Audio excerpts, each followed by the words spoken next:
भोपाल पहुंचे राहुल गांधी ने सरकार को घेरा तो बीजेपी हमलावर हो गई। विपक्ष के सवाल पर बीजेपी नेता चुन चुन कर पलटवार कर रहे। सुनिए। जैसे उधर से ट्रंप ने एक इशारा किया, फोन उठाया, कहा मोदी जी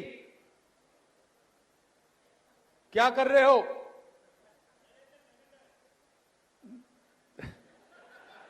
नरेंद्र सरेंडर, और जी हजूर करके नरेंद्र मोदी जी ने ट्रंप के इशारे का पालन किया।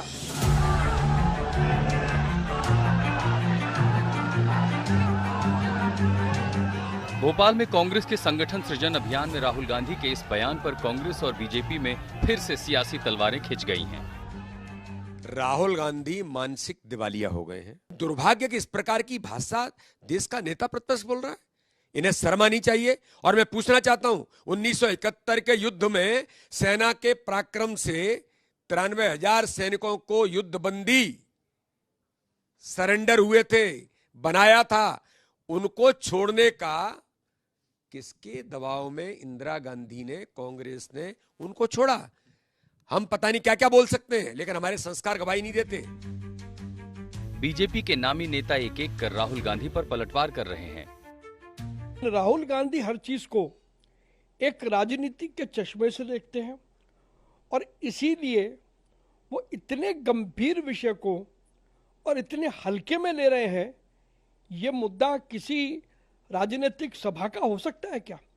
ये देश की सुरक्षा का मुद्दा है और देश की सुरक्षा के मुद्दे सड़कों पर नहीं कहे जाते। राहुल गांधी जी चीन से चंदा लेते हैं, पाकिस्तान की भाषा बोलते हैं, पर अब तो ऐसे लगता है कि जैसे आसिम मुनीर के कहने पे ऐसी बातें बोल रहे हो जो उनके वहां टीवियों पे वो चला सकें। पहलगाम आतंकी हमला और ऑपरेशन सिंदूर पर सरकार और विपक्ष में रस्साकशी तेज है। विपक्ष की तरफ से लगातार सवाल उठाए जा रहे हैं।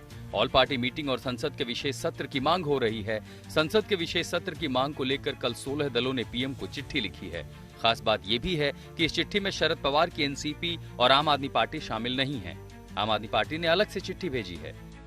लेटर में भी यही कहा गया है कि हमने समर्थन भी दिया, और अब जबकि देश की सरकार अलग अलग दुनिया की राजधानियों में अपनी बात रख रही है, तो देश की संसद के सामने भी सारी बात रखे।